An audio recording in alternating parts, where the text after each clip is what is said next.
Hey guys, so I wanted to show the Anduin Divine Stardom build. So the way Divine Stardom build works is it's based off of the Divine Star talents that are good, and you kind of avoid the Divine Star talents that are bad, and you abuse the effects that you can get from the talents in these. So I will talk about it a little bit as we go through, and I'll go through the build, but this build to me, after playing all of his builds and practicing with all of his builds, I feel this is the most consistent build. It has a lot of sustained healing, and then as the game goes on, you have burst when you need it, and you have sustained healing when you need it. And I really didn't feel there were any situations in any of the games that I played with this build where I was lacking anything healing-wise. It might come a little bit lower damage compared to a couple of the other builds, but the damage difference is pretty negligible until very late game. And by that time, the game should already be decided. So this is why I really like this build. It's just overall really, really consistent. So I'll lock in, and then I will show you guys what I'm experiencing. So to start off with Divine Stardom, you always need to have this skin on because you just look like a star. Then you're going to be picking up Bold Strategy at level 1. Bold Strategy allows you to have both of his other level 1 talents, meaning that you'll have Renew. Every time you do a basic attack against an enemy hero, it empowers your next flash heal to do a healing over time. You also get Pursued by Grace. Every time you damage enemy heroes, you heal allies. Your whole point of this build is to hit as many targets as possible with your Divine Star. So every time that you're going to be hitting a bunch of people with Divine Star, you're going to be triggering your Pursued by Grace more often. Then you will be picking up a talent at level 4 that's going to trigger both of these talents again. But we'll get into that as we get to level 4. In the early game, all you really want to be doing with Anduin is triggering your level 1 talents and then using your Q to heal people. When everyone starts taking damage at the same time, you can use your W. Don't really worry too much about 1v1s, especially after level 4. You become rather tanky. Actually, I might be thinking of 7. Yeah, level 7, you become rather tanky. And I've actually 1v1'd Genjis before. They dove into the backline, and not only was I able to heal everyone on my team, but I was also able to 1v1 a Genji after 7, and there was nothing you could do about it. So he's a rather tanky hero. A lot of times people were saying, oh, all you have to do to counter Anduin is have a lot of dive. And ultimately, I think that's one of his strengths, is going against dive. His major weakness is that he's really weak against CC and he has no escape, which means that if they do charge in you as a team, there's not much you can do. But he does have a pretty cool CC. The only challenge about this CC is that it's extremely hard to land on its own. So you either need to predict where the enemies are going to be going, or fire it on someone who's stationary from another CC.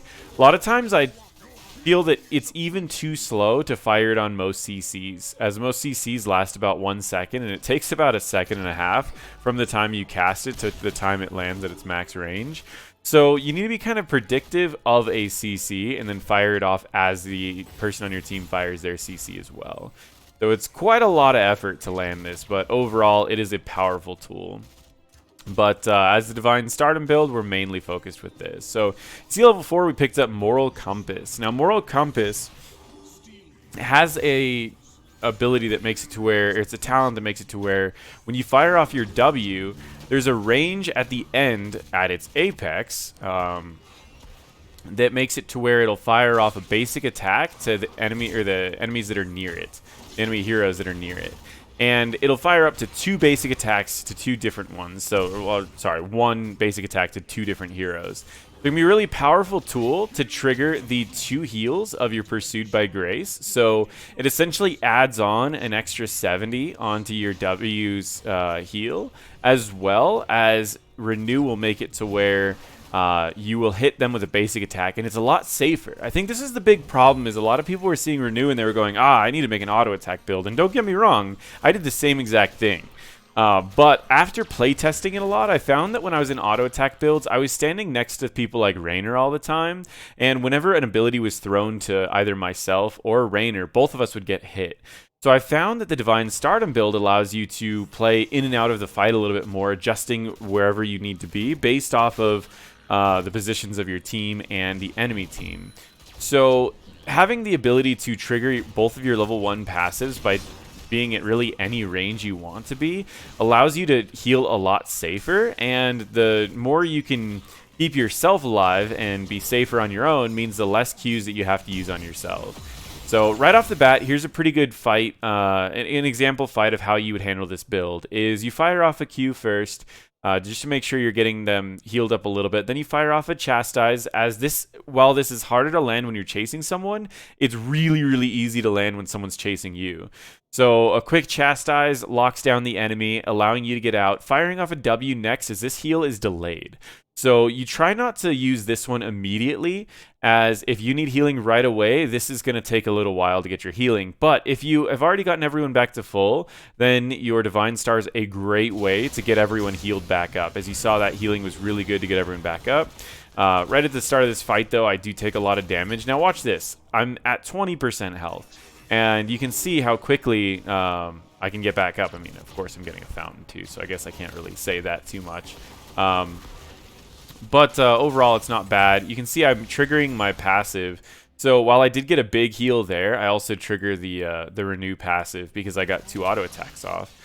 So now I can use that, get a nice big heal on someone, and then we can follow up with a lot of damage. You see that I got the root off right there. I got an auto attack. I'm going to fire off my W. The W is going to do burst damage here. And you see this 112 that's right here? That is not only hitting for the 184 from my W, but it's also hitting this person for the 112 damage from the auto attack from the edge of this. So I'm getting a lot of burst damage off right there, and also I'm getting my heal back, and so just a ton of healing. I mean, if you can see the health bars of everyone, both teams did everything that we had on each other, and I was able to keep everyone alive pretty easily. And so I feel like Flash Heal it's pretty nice. I mean, it's not as difficult as I was expecting with the cooldown. It takes a little bit to get used to, or with the cast time, it takes a little bit to get used to of getting that 0.75 seconds right.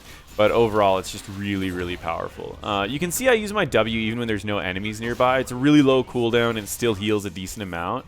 So I do think that it's a powerful tool. Unlike someone like Tyrande, Malfurion, or Whitemane, is healing, while he does get more healing during team fights, his healing outside of team fights is actually pretty good. So you can still take camps really early with him, unlike someone like a Whitemane who has a little bit of trouble.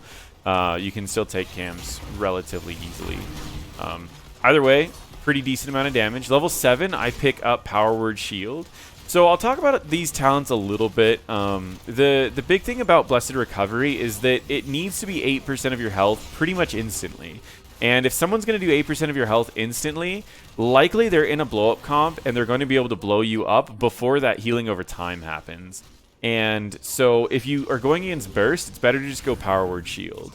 And otherwise, the other reason why I like Power Word Shield is you can just play a little bit more aggressive with your Ws. You can walk into their team, throw a W out, get a huge chunk of healing, and it'll reapply a couple times. So if your Power Word Shield hits the first target, gets a 200 shield, and then someone hits you with Burst, you'll suddenly get another shield from the next target that it hits. And while it flies pretty fast, I have had this give me some pretty large damage reductions in team fights. Not to mention it's a very low cooldown, 9 seconds. Every 9 seconds you're getting a big burst shield. Binding heal's pretty good too. And I do think that there are times where you want this if the enemies have a lot of sustain and they're hitting you a lot. But generally, I find I don't really have a lot of sustain issues because your W does heal you on the way back. So as long as you're hitting a lot of heroes and you're getting those shields, you really won't ever need to heal yourself. On to the level 10 talents. I think both of these are phenomenal talents. I think Light Bomb with coordination is actually broken. The amount of healing that you can do, the amount of damage and stuns you can do is incredible. It's really great with people like Tyrael, who are a tank that can reposition in fights really quickly and reposition, get a bunch of stuns off. Light Bomb is really, really powerful for that. But it's a little bit weaker for tanks that are a little slow against enemy tanks who can just knock them back. So if you're going against like an ETC and you've got like a Garrosh in your team, one quick W at the right time and Light Bomb is useless.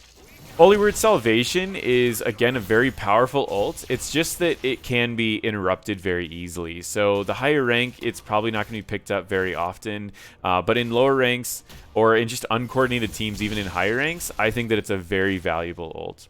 As you can see, I'm not really using my E very often. I pretty much only use it like right as we need it to save someone or to get someone out. But you can also see that my mana is staying pretty efficient the entire time. If you start playing Anduin and you notice that your mana is just going away so fast, just watch your abilities a little bit more carefully. But as you can see, another fight's happening, and you see that I don't fire off my W first because I'm afraid that the healing's going to take too long in the travel time. So I always start off by using a Q first, and then I fire off a W, and in this case I reposition to use my ult. So I rooted the Zeratul in the fight, and then I used an ult to keep us alive from the rest of the fight. A great Earthquake going out from our Thrall, and generally we were just able to quickly win a team fight. But Salvation is an extremely powerful ult, but it does have its counters. So I think this is exactly what I like to see in ultimate abilities that are this powerful, is you can create really powerful ultimates as long as they have counters. And then Light Bomb is a great example of an ultimate that doesn't have as many counters, but isn't as powerful. However, it's still really, really good. I mean, the amount of damage it stuns, it does. Plus, its stun is really easy to follow up with your own stun. So there's times where I would just Light Bomb myself, walk in, stun someone, and then follow up with a Chastise when that stun's over. It's like 500 damage, and it just locks them down for long enough that you can usually have some follow-up on your team. So overall, that's essentially the start of this build, and you'll see that in these team fights, it's rather easy to keep everyone up. I mean, you can see, like, he dives into the back line, and we're not even worried. We just keep everyone up. Right here, I'm worried about him being so far from our team. We don't have our Thrall with us right now. This is a call that we made in chat. So I was just worried that I wouldn't be able to keep him alive without getting in a bad position. So I used my Leap of Faith to get him away from the enemy team. Then I would fire a W into their team and would see if we can get some heals. So again, some pretty decent heals. I did hit in the apex, so I am able to get the Moral Compass off, and then I can fire off a Q. And now, if you see this, we're actually in a pretty good spot. Now, I don't have my Salvation. We're taking a lot of damage from the Genji, but even then, one auto attack to the Genji allows me to trigger Flash Heal again, and then I use a Flash Heal, and then a W, and even through all of that damage, we're able to keep everyone alive. This is pretty incredible without having the ult. But normally in this build, I will say that the heals, if you need burst heal, your Holy Word Salvation is going to be your best bet. In every other scenario, it's really going to be just a matter of managing health and making sure that the people that you need to heal are going to stay alive. Level 13. While push forward's really good, I don't like the fact that you have to get damage off to get value on this. I think in an auto attack build, it's definitely the best talent, and in long fights, it's really good. But against burst, it's just I really like the movement speed. It allows me to again play aggressive with my W's and then also get a lot of healing off. And you can see a lot of times when I'm using my Chastise, I'm using it mainly just to follow up other CCs. We get to see the new buffed version of the Mortar Punisher, so he's doing a good chunk of damage now. But most of his is in scaling, so while this game is still a little early, as I believe it's only the second objective picked up in the game, he's not too strong yet. So yeah, I get the speed of the pass, and you're going to see the value of this pretty soon. I can fire off a W and then kind of move through my team really quickly. So I'll step up, I'll fire off my W, and you can see how not only did I get that shield, but I can also quickly run through my team. And look, I was able to heal all 5 of my team, even though they weren't in a line. Because I moved so fast, I was able to move around them, heal those, and then move around to the other side and heal those. So this not only allows you to play safer, it allows you to get away from divers, it allows you to get more aggressive with your Ws, but it also increases your healing because you're able to reposition and heal more people more often. So it's a really, really underrated talent. I've seen everyone pick every other talent but this one, and every time they look at this and go, eh. And I don't know, I just feel like it's super strong, especially just for the Divine Stardom build. So again, I mean, I'm keeping everyone topped off, absolutely topped off. The enemies can't really do anything about it. They try to get us low. I simply just toss out a W, and we're back to full again. And you can see even my mana is not even really having any issues. I'm just picking up globes, and that's giving me more than usually what I'm spending. This is a pretty bad fight for us. So you're going to see that we're going to try to get out of this fight, and it just gets a little awkward. So I use my ult here to keep everyone alive through the Genji ult, and now the Genji ult is about over, and he doesn't really know what he wants to do there. And once again, we want to get out of this fight. Nobody's VPing, but we are talking in comms, so I keep telling them to just get out. So I pull him with a divine leap, no, leap of faith, and then we just get right back in. Do a couple roots, an earthquake, and again, still trying to get out. But you can see, I mean, it's a longer cooldown cleanse, but it's really, really powerful if you just need to get someone out. And if anyone's ever stalling for your team, say, for example, you've got a Garrosh like that who's just stalling for your team, throwing people around, Leap of Faith's really nice to just pull them away from the team, toss out a root to kind of help your team get out, and go from there. You can see how those really long fights did eventually hit my mana pretty hard, so I did have to back. And as we're starting to get into the mid to late game, the level 16 talents that are available, there are a lot of really good ones. And I will say that Lightwell's interesting. I've been playing around with it a little bit. I just don't like how small the radius is and how much we move around in Heroes of the Storm. If there were times where we would sit still a little bit longer, I think that Lightwell would be powerful. But there was something that was brought up to me recently about Lightwell, how that you can place it and it never goes away until it heals 10 times. Which means that if you place it down, you can have the cooldown start going, and then you can hold up until you have a second one available. That way, maybe, for example, for this fight, we could place a Lightwell right here before the objective starts. And then we could go through and just play out everything. And when the objective spawns, we know that we have healing over in this area if we're going to be playing aggressive. So it is kind of neat, but overall in the build that I'm going, we're going to be picking up Inner Focus. Holy Nova is debated, and every time that anyone reads this ability, they go, oh wow, that seems really good. But every time that I've actually used this ability, the radius is so small, it's just not good at all. You're never going to be able to get the damage benefit off of this unless you're in a really bad position. And as far as the healing, you're probably already going to be healing everyone in the backline to full whenever you use your Divine Star. So there's really no reason to be using Holy Nova. If you really need the extra healing, Inner Focus allows you to have that burst single target healing. So now you're going to have AoE sustained healing with your Divine Star build. And then you're going to have AoE burst healing with Holy Word Salvation. And then you're going to have burst single target healing with Inner Focus. And sustained single target healing with just the Renew and auto attacks with your Q. You have literally everything when it comes to healing. And you're going to notice that after 16, I really have no issue keeping anyone on my team alive. And my healing is already pretty good, and there is something that I will kind of point out as this game goes on. I'm generally healing almost more than half of the damage that the enemy team is doing. So while my healing is rather close to white main, it's actually much higher than that just because I'm healing as much as I possibly like, as much as the enemies are really doing that's near me. So there's not much more I could do when you're healing 60 to 70% of the damage that your team's taking. It's kind of hard to come back from that. There's a lot of the other damage that we're taking, like I can't heal over there. But overall, it's really good. So I do pick up Inner Focus, and I'll show you a little bit how I use it. So you'd see, like in a situation like this, you might do a Flash Heal, and Inner Focus, reset the cooldown, Flash Heal again. So I'd have a lot of single target burst if I want it. But I do want to use my W a little bit more, so I fire that out. I get the bonus heal from this, and I can heal him up. So I don't even need to use Inner Focus if I don't want to.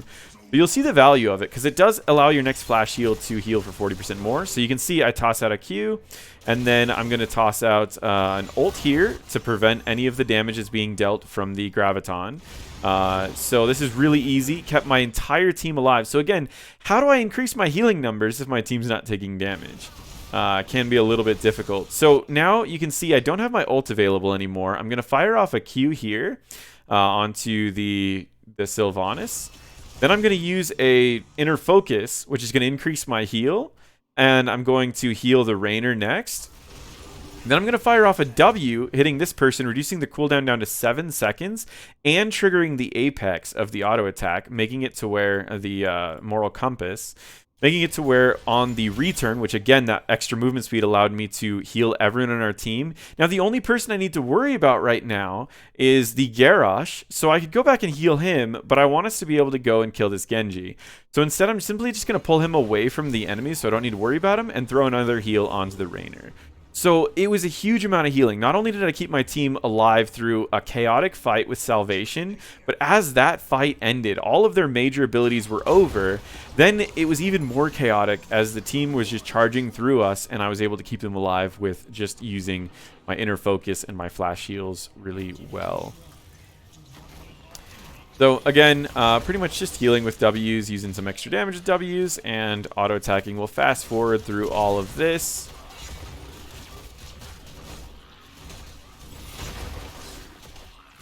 And this objective is about done. And all the mana that I used during the objective should be picked up with these globes, so we don't need to back. Didn't really need to heal very much either, which was really nice. Right here, it feels like a VP, so you can see me repositioning away from the team a little bit. I do fire off a chastise. My hope is I throw it in this direction so I can root him in the way that he's going, but he does get hit by John Cena, so we do have to take this fight a little bit differently.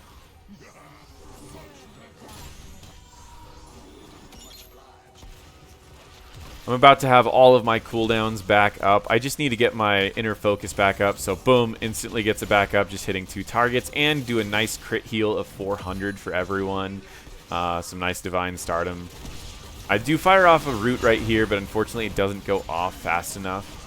And we do have a lot of healing coming out from the white main right there, but I didn't feel it was worth Holy Word Salvationing. Sure, against someone like a white main, you could turn off her healing by just giving protection to everyone, but I'd rather save this for a time that we actually need it. And otherwise, I mean, this is pretty much it. This is the Divine Stardom build. It's just very consistent. You have healing for every situation that you might be in. And you have extra roots that you can add to anything. That was a great cleanse by the Zarya. Might have been from the, yeah, it was from the Zarya, I think. But yeah, I mean, that's pretty much it. So, what do I think about Anduin? I think that all of his, I think he has a lot of good talents, but I think this build right here just feels really good to play as someone who is used to these team fights getting a little crazy and hectic. I think he's one of the better healers for chaotic team fights because he can keep himself alive really easily, and he can kind of just deal with a lot of craziness that's happening. I'll talk a little bit about some of his other builds. I've tried out a few builds with him, and this is just so far my favorite. And you can see 48% of team damage healed. It is just really, really powerful. So let me head out of this replay, and I'll show you guys the build one more time, and I'll talk to you about, again, why the talents. I don't really need to go too far into it purely because I've talked about it here. But one more time, bold strategy, it's just the best of both worlds. Moral compass, it triggers both of your level 1 talents, and it's extra damage. It's just kind of nice to have. Level 7, you go Power Word Shield, allows you to play a little bit more aggressive with your W's.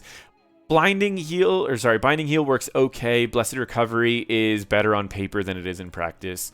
Level 10, both ults are very good if you've got a coordinated team or a tank that has high movement speed, then Light Bomb's really good.